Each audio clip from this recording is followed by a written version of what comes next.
Assalamualaikum warahmatullahi wabarakatuh. Nama saya Muhammad Reza Abdillah, semester 5 non-reg Fakultas Hukum Universitas Via Kencana. Di sini saya akan meresume mata kuliah otonomi daerah dan desentralisasi, yaitu meresume tentang buku 2. Di sini saya akan mencoba meresume tentang akuntansi pemerintah di Indonesia.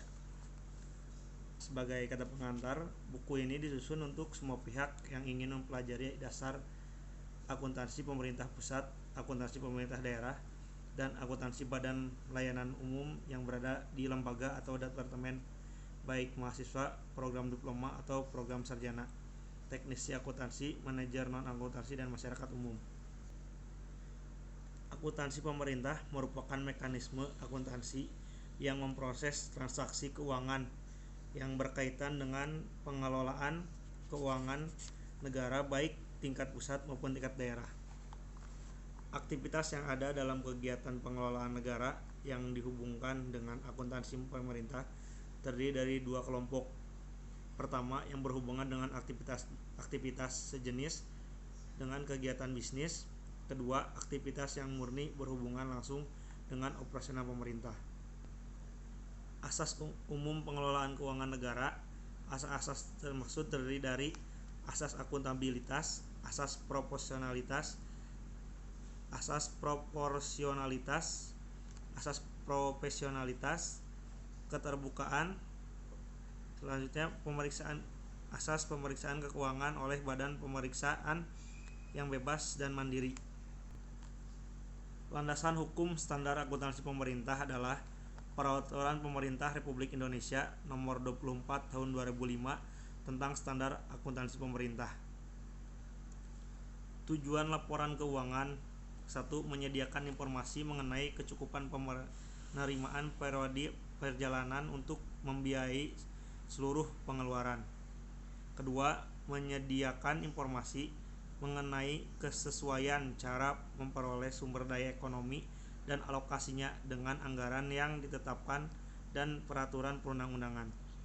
3. Menyediakan informasi mengenai jumlah sumber daya ekonomi yang digunakan dalam kegiatan entitas pelaporan serta hasil-hasil yang telah dicapai.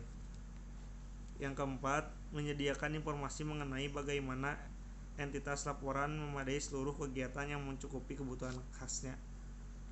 Yang kelima, menyediakan informasi mengenai posisi keuangan dan kondisi entitas pelaporan berkaitan dengan sumber penerimaan. Yang keenam, menyediakan informasi mengenai perubahan posisi keuangan entitas pelaporan apakah mengalami kenaikan atau penurunan. Lalu selanjutnya dalam pembahasan akuntansi pemerintah di Indonesia itu isinya tentang komponen laporan keuangan, terus juga di sini membahas tentang dasar hukum pelaporan keuangan. Dasar hukumnya berupa Undang-Undang Dasar Republik Indonesia, khususnya yang mengatur tentang keuangan negara. Ada juga undang-undang di bidang keuangan negara. Lalu di sini juga mengatur tentang pajak piutang pajak daerah pemerintah provinsi, piutang pajak daerah kabupaten. Juga di sini membahas tentang aset tetap diklasifikasikan berdasarkan kesamaan dalam sifat atau fungsinya dalam aktivitas operasi entitas.